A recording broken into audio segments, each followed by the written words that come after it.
तरी पण लोक खाण्यापिण्यामध्ये व्यस्त आहेत. पुराण कोणचे 17? अद्वयम भद्वयम चैवम वरत्र्याम वाचतुष्टाम अनाप पुष्कलिंगानि इति धर्मशास्त्रानि संस्मृता. अपासून 2, भपासून 2, वपासून 3. पुन्हा बसल्या बसल्या विचार करा कोणचे? वपासून 3, अपासून 2, वपासून 4. अद्वयम भद्वयम चैवम वरत्र्याम वपासून 3, वाचतुष्टाम वपासून 4. असे मिळून 18 पुराण होते. तर त्यापैकी 17 पुराण व्यासांना लिहिले, पण व्यासांच्या मनाला शांती वाटत नाही, व्यासांना आनंद वाटत नाही. एखादं जर आपण लेख लिहिला, एखादी कविता लिहिली, एखादा श्लोक लिहिला, ते वाचून जर स्वतःला आनंद नाही झाला तो उपयोग नाही महाराज. आपण जी वस्तू जी गोष्ट करतो त्या गोष्टीला पाहून आम्ही स्वतःला आनंद व्हावा लागतो, तेव्हा इतरांना आनंद भेटतो. मी तुम्हाला कथा सांगतोय, मला जर आनंद वाटत नसेल तर तुम्हाला सुद्धा आनंद येणार नाही महाराज. कथा सांगताना मला सुद्धा आनंद वाटला पाहिजे, त्यावेळेस तुम्हाला आनंद वाटेल.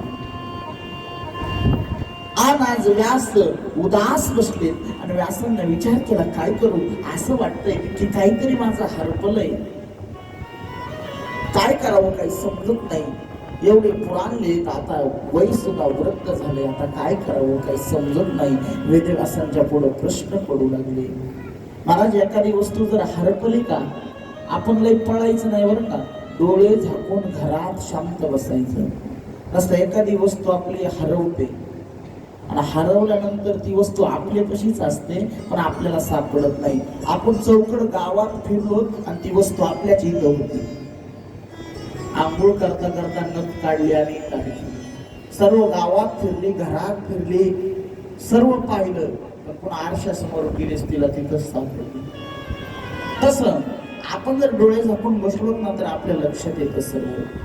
तर महर्षी वेदव्यास डोळे झाकून त्या सम्यक आश्रमाच्या कुटियेमध्ये बसले आणि बसल्यावर फक्त त्यांच्या मनात एकच विचार येऊ लागला, संत दर्शन लालसा. बाबा संत दर्शन, संत दर्शन, संत दर्शन. तुम्ही काय करा, संत दर्शन घ्या, संत दर्शन करा. आणि तेवढ्यामध्ये संत नारद तिथं आले आणि नारदेव काय म्हणतात, परासरी महाभागा भवता कचिदात्मना परिदुष्येति शारीरम्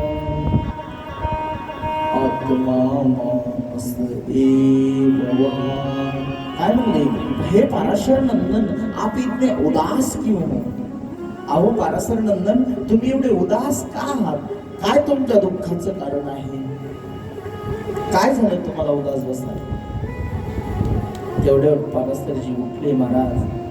पाराशर नंदन वेद व्यास उठले आणि नारदाचे चरण पकडले आणि नारदाला म्हणू लागले, महाराज अहो म्हणे एका वेदाचे 3 वेद केले, 17 पुराण लिहिले, पण मनाला शांती नाही वाटत, मन असं प्रसन्न वाटत नाही, काय करू सांग.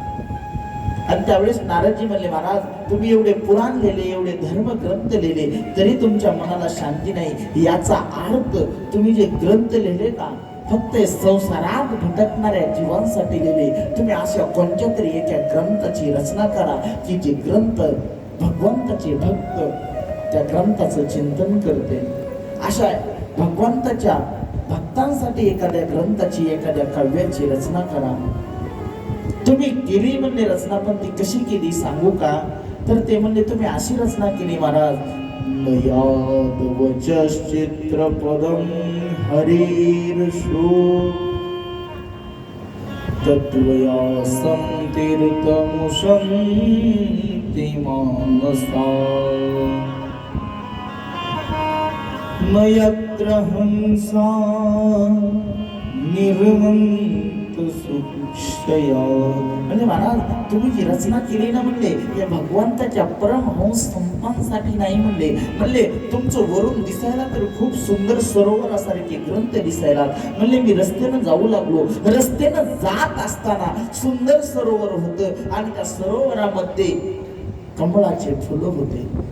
मला सर कमलेन द्रपूर्णिमलेन राजा गुणेन नारी लज्जेन शोभते भूमी वर्तते. आणि त्या सरकारची शोभा कमळाच्या फुलात असते. म्हणजे सुंदर पाणी दिसू लागलं, त्या पाण्यात कमळाचे फुल दिसू लागले. मग मी जात असताना वाटलं थोडं एक त्या जलाशयामध्ये आचमन करावं. आणि तेवढ्या जलाशयामध्ये जात असताना महाराज जसा एक पाऊल टाकला की ते चिखलामध्ये फसलं. आणि सांगा म्हणे अशा चिखलाच्या सरोवरामध्ये कुणी जाईल पाहू? म्हणजे तुम्ही जेवढे ग्रंथ लिहिले ना हे चिखलाच्या सरोवरासारखे आहेत की जे भगवंताचे भक्त त्याच्याकडे वळतच नाहीत कर्मकांडाकडे त्यांच्याकडे. त्यांना फक्त भक्तीचा ग्रंथ पाहिजे, जे हृदयामध्ये भक्ती प्रस्फुटित व्हावी असा ग्रंथाची रचना करा. नारद असं सांगत असताना महर्षी वेदव्यास म्हणले, महाराज म्हणजे आता काय शक्य आहे का म्हणले? आता वय झालं, सर्व झालं, म्हणजे आता व्रत झालोय, आता दाता हलायले. म्हणाले इतक्या दिवस आता दाता हलायले, पाय थरथर कापायले, म्हणून मंडपात येऊन बसलो, नसता परळीला फिरून आलो असतो. म्हणजे आता वय झालंय म्हणजे आता तर मंडपात बसायचंय. म्हणजे ह्याच्या आधी बसतोय का माणूस? बसूच शकत नाही महाराज. म्हणले मग आता काय शक्य आहे का म्हणले एवढे ग्रंथ लिहायचे? आता होऊ शकत नाही. नारायणजी म्हणले, महाराज संतांची कृपा जर झाली ना तर काही शक्य होतं. तुम्ही असं शक्य नाही म्हणू नका. कारण संतांची कृपा झाली, संतांचे आशीर्वाद जर असेल तर काही होऊ शकतं. म्हणले महाराज देव श्रेष्ठ का संत श्रेष्ठ? देव श्रेष्ठ का संत श्रेष्ठ? तर त्यामध्ये देवापेक्षा कंकणभर संत श्रेष्ठ ठरतात. कारण देवाची कर्तुम अकर्तुम अन्यथा कर्तुम शक्ती आणि संतांची कर्तुम अकर्तुम अन्यथा कर्तुम शक्ती. आणि त्या कर्तुम अकर्तुम शक्तीमध्ये देवाच्या शक्तीपेक्षा संतांची शक्ती खूप श्रेष्ठ ठरते. अहो म्हणले माझंच ऐका ना. म्हणले अहम पुरातीत भवे भवम मुने दास्यास्तु कस्यास्तु शनवेदवादिना निरोपितो बालक एव योगिना. काय म्हणले महाराज? म्हणले हो मीच म्हणले अहम पुरातीत भवे भवम मुने दास्यास्तु कस्यास्तु शनवेदवादिना. म्हणले अहो मी म्हणले पूर्व जन्मामध्ये एका नितांत दासीचा पुत्र होतो. अहो मी म्हणलो पूर्व जन्मामध्ये एका दासीचा पुत्र होतो.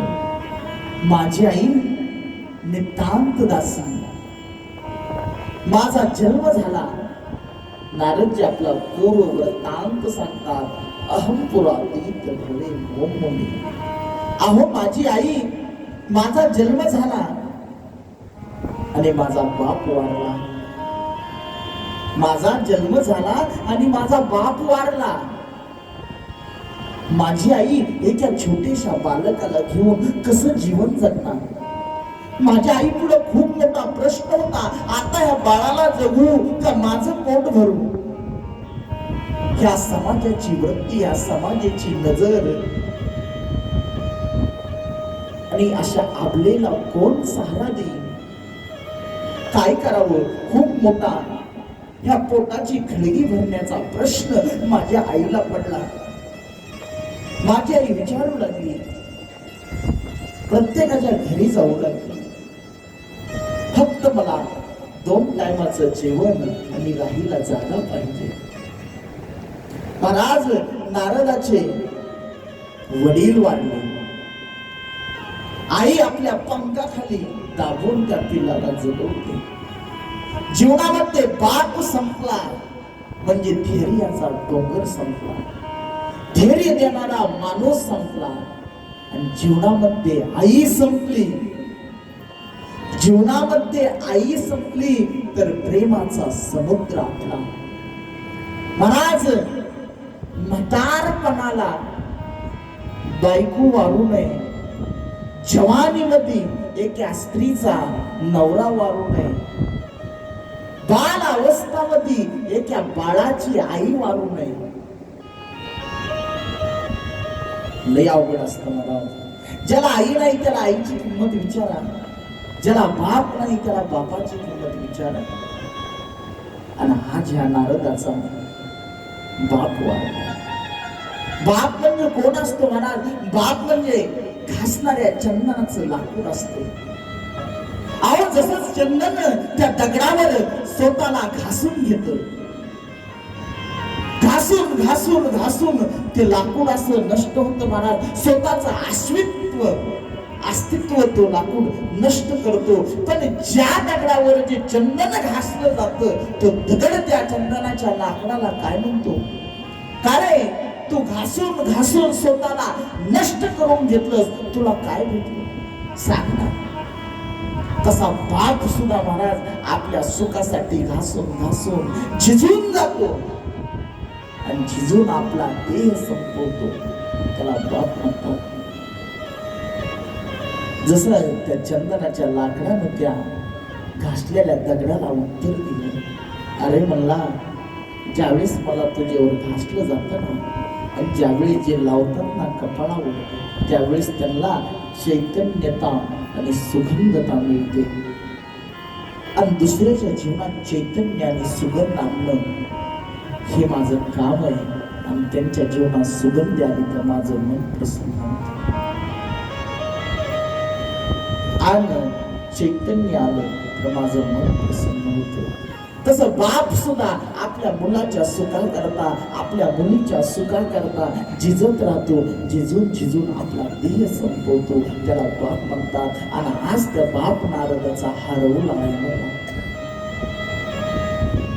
त्या नारदाची आई एक सद्ग्रस्त संतांच्या आश्रमामध्ये गेली. त्या संतांच्या आश्रमामध्ये गेल्यानंतर संतांना म्हणू लागले, महाराज मला काही नकोय, फक्त 2 वक्ताचं जेवण द्या. तुम्ही म्हणतात ती मी सेवा करेन, तुम्ही म्हणतात ती मी काम करेन. आणि आज त्या नारदाची आई त्या संतांच्या आश्रमामध्ये राहत असताना त्या नारदाच्या आईला आश्रमातलं झाडू मारलं, गाईची धार काढलं, अशी सेवा दिली. सेवा सुंदर ती आई पार पाडू लागली. परंतु त्या साधू संतांच्या आश्रमामध्ये चतुर्मास चालू होता आणि खूप साधू त्या आश्रमामध्ये चतुर्मासासाठी आले. अनेक साधूंचे सत्संग ते छोटासा बालक ऐकू लागला. आणि ज्यावेळेस मी संतांचा सत्संग व्हायचा ना, तर ती नारदाची आई आपल्या मुलाला मांडीवर घेऊन बसायची. आणि ते छोटस बालक सुद्धा सत्संग ऐकायचं. आणि सत्संग ऐकून ऐकून ऐकून त्या नारदाच्या मनावर परिणाम झाला. त्या बालकाला सुद्धा वाटू लागलं, सोहनिशा जग सोही न्याहारा, देखिय स्वप्न अनेक प्रकार. अहो हे स्वप्न आहे, हे जगत आहे ना, हे संसार आहे ना, हे याच्या प्रकारचं स्वप्न आहे, याच्यामध्ये काही सुद्धा नाही, असं त्या मुलाचं सुद्धा मन होऊ लागलं. आणि आज त्या बालकाला काय वाटतं, मला संसार नकोय. हळूहळू नारदजी मोठे होऊ लागले. त्या नारदाचं नाव त्या संतांना बच्चा रामदास ठेवले. बालक रामदास ये लावो, बालक रामदास ओ लावो. सर्व नारदजी त्या संतांचं काम करायचे आणि आनंदानं त्या साधू संतांच्या सानिध्यामध्ये त्यांचं मोठं बालपण वाढू लागलं. आणि ज्यावेळेस त्या साधूंचा चतुर्मास संपला, ते साधू जाणार आणि गेल्यानंतर साधू जाणार आहेत. नारदांना कळालं. नारदाला कळाल्यानंतर तुरंत नारद त्या संतांकडे आले आणि म्हणू लागले, महाराज तुम्ही जायलात ना, तुम्ही जायलात ना, तर मला सुद्धा घेऊन चला. कारण माझं इथं कुणी नाही हो. मला सुद्धा त्या भगवंताची प्राप्ती करायची, मला सुद्धा भगवंताचं भजन करायचंय, मला सुद्धा तुमच्यासारखं साधू व्हायचंय. आणि तुरंत त्या नारदाने विचार केला, मला महाराज तुमच्यासोबत घेऊन चला, मला तुमच्यासोबत घेऊन चला, असं नारदाला त्या संतांना नारदजी सांगायचे. आणि ज्यावेळेस त्या नारदाच्या आईला कळालं की माझा मुलगा संतांसोबत जायचा विचार करतो, त्याची वृत्ती अशी झाली की संतांसोबत जायचं, भजन करायचं, देवाला प्राप्त करून घ्यायचं. नारदाची आई येणाऱ्या प्रत्येक माणसाला म्हणायची, अहो माझ्या मुलाचं लग्न करायचंय, कुणीतरी मुलगी पहा. तिच्या आईला वाटायचं माझ्या मुलानं संसार करावा, आणि मुलाला वाटायचं मी भगवंताची प्राप्ती करण्यासाठी जंगलात तपश्चर्याला निघून जावं. आणि ज्यावेळेस त्या आईला कळालं की नारदजी जायचा विचार करतात, ती आई त्या साधूजवळ गेली, साधूच्या चरणावर डोकं ठेवलं आणि म्हणलं, महाराज माझ्या म्हातारपणाचा सहारा फक्त माझा मुलगा आहे. माझा पती होता ते भर जवानीमध्ये वारला, आजपर्यंत फक्त ह्या बाळासाठी जीवित राहिले, नाही तर मला जीवन सुद्धा जगायचं नव्हतं. आणि तुम्ही जर या बाळाला घेऊन गेलात ना तर माझ्या वृद्धपणाचा सहारा नेला, माझ्या वृद्धपणाची काठी घेऊन गेला. संत दुविधेमध्ये पडले, काय करावं. एककडे पाहिलं तर मुलगा म्हणतो, बाबा मला तुमच्या सोबत घेऊन चला, आणि एककडे पाहिलं तर त्या बाळाची आई म्हणते, महाराज घेऊन गेला तर विचार करा. एका आईचा वृद्धपणाचा सहारा घेऊन चालला, एका आईच्या वृद्धपणाचा विश्वास घेऊन चालला. आणि नारदाला प्रसन्न म्हटले, बाळा आम्ही काय सांगितलंय, तुला यायचे ना भजन कराय, जीवन खूप मोठं आहे. अहम हरे तव पादे मूलम दासानुदास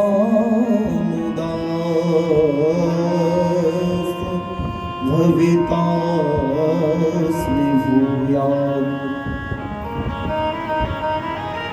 मनस्मरेता सुपतेर गुणास्ते.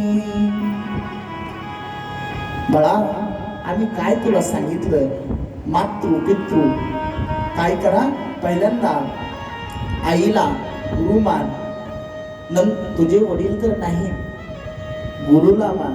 आणि ज्यावेळेस तुझ्या आईचा देह सुटल ना, पुन्हा भजन करायला तुला खूप वेळ आहे, पुन्हा तुला कोण अडवणार आहे, पुन्हा भजन कर, आईची सेवा कर. आई हीच देवी आहे, आई हेच देव आहे.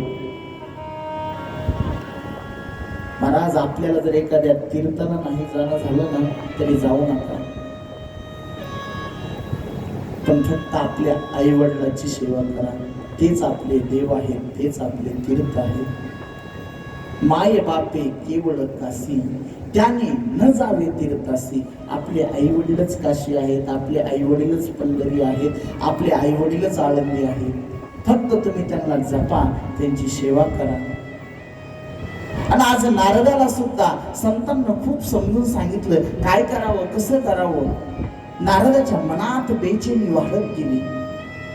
नारद का बार बार मन करता है, चलो साधू की ओर, चलो साधू के साथ मचलने जाए. इकडे नारदाच्या आईला वाटतं माझा मुलगा भैकी भैकी बातें करता है, कहीं चला तो न जाए.